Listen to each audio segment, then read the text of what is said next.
दोस्तों, मेरा नाम है Kumkum Binwal. Uniform civil code Rajya Sabha में आ चुका है। अब इस पर चर्चा होगी।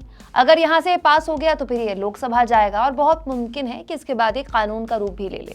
जो नहीं जानते उन्हें आसान भाषा में बता दूं, यूनिफॉर्म सिविल कोड सभी धार्मिक समुदायों पर लागू होने वाला एक देश एक नियम वाला कानून होगा। अब आप कहेंगे कुमकुम, देश में तो पहले से ही कानून सबके लिए बराबर है। बात तो बिल्कुल ठीक है, लेकिन दोस्तों देश में जो क्रिमिनल कानून है ना, वो सबके लिए बराबर है, सिविल नहीं। जैसे शादी या तलाक, इस तरह के कानून अब भी अलग हैं। जैसे हिंदुओं के लिए हिंदू कोड बिल और मुसलमानों के लिए शरीयत। इसीलिए शादियों या तलाक के मामलों में अब भी जो लोग निपटारे के लिए जाते हैं, पर्सनल लॉ बोर्ड के पास जाते हैं। यही वजह है कि देश में यूनिफॉर्म सिविल कोड की मांग लगातार कई सालों से उठती रही है, जो सभी जातियों, धर्मों, वर्ग और संप्रदायों को एक ही सिस्टम के अंडर ले आएगी। तो सवाल यह कि आखिर ये बिल सरकार क्यों नहीं लेकर आई? क्यों ये बिल बीजेपी के सांसद किरोड़ी लाल मीणा द्वारा लाया गया? जवाब बहुत सिंपल है दोस्तों। यूनिफॉर्म सिविल कोड तो हमेशा से ही बीजेपी के प्रमुख एजेंडों में से एक रहा है। आप बीजेपी का आज का नहीं, 2014 से पहले का किसी भी बड़े नेता का भाषण उठा लीजिए, उसमें राम मंदिर, यूनिफॉर्म सिविल कोड, धारा 370, इनका जिक्र आपको मिलेगा ही मिलेगा। ये बीजेपी की विचारधारा का एक बहुत बड़ा आधार है, मूलभूत आधार है। और तो और उत्तराखंड में तो बीजेपी सरकार बनने के बाद यूनिफॉर्म सिविल कोड कानून बन भी चुका है। गुजरात में भी बीजेपी ने इस पर चुनावी वादा किया है। यूपी और एमपी में भी इस पर काम चल रहा है। तो फिर राज्यसभा में केंद्र की मोदी सरकार आखिर क्यों फूक फूक कर कदम रख रही है? क्यों खुद सरकार इस बिल को लेकर नहीं आई? इसमें पेच ये है दोस्तों कि यूनिफॉर्म सिविल कोड को विपक्ष एंटी माइनॉरिटी कहता है। इसके अलावा बात यहाँ सिर्फ हिंदू मुसलमान की नहीं है। भारत जैसे विविधताओं वाले देश में किसी एक भाषा, रीजन या रीति रिवाज का बोलबाला नहीं है। आप खुद जानते हैं, यूपी के हिंदू और तमिलनाडु के हिंदू का भले ही धर्म एक है, लेकिन मान्यताएं बिल्कुल अलग होती हैं। कई बार तो त्योहार भी अलग होते हैं, शादी करने का तरीका अलग होता है। ठीक वैसे ही महाराष्ट्र के और मणिपुर के हिंदू का धर्म एक है, लेकिन कल्चर अलग है, भाषा अलग है, रीति रिवाज अलग है, शादियों में जो मान्यताएं हैं वो अलग हैं। इसीलिए यूनिफॉर्म सिविल कोड जैसा कानून जब देश में आएगा ना, तो वो बात सिर्फ हिंदू मुसलमान की नहीं है, मैं वही कह रही हूँ, हर नागरिक को प्रभावित करेगा, एवरीबॉडी। तो सरकार ये चाहती है कि वो किसी भी तरह से इस मामले में रिस्क ना ले। दोस्तों एक और फैक्ट मैं आपको बताती हूँ।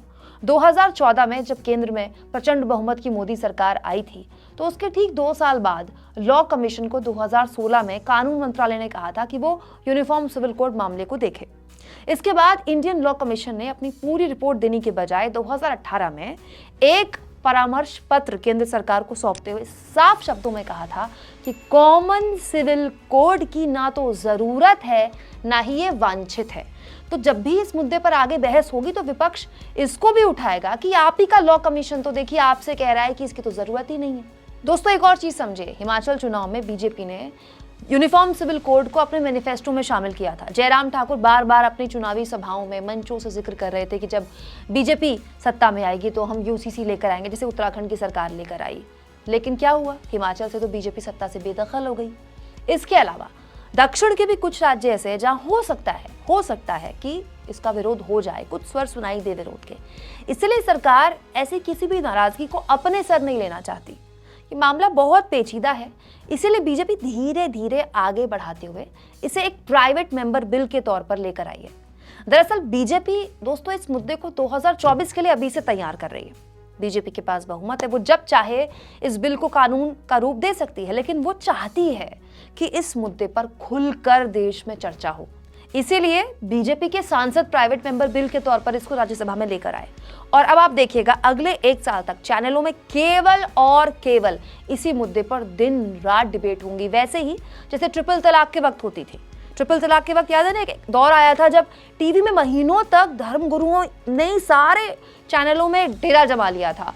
घंटों दिन रात सुबह शाम बिल्कुल उसी पर बहस होती रहती थी। अब वही दौर आने वाला है, तैयार हो जाइए।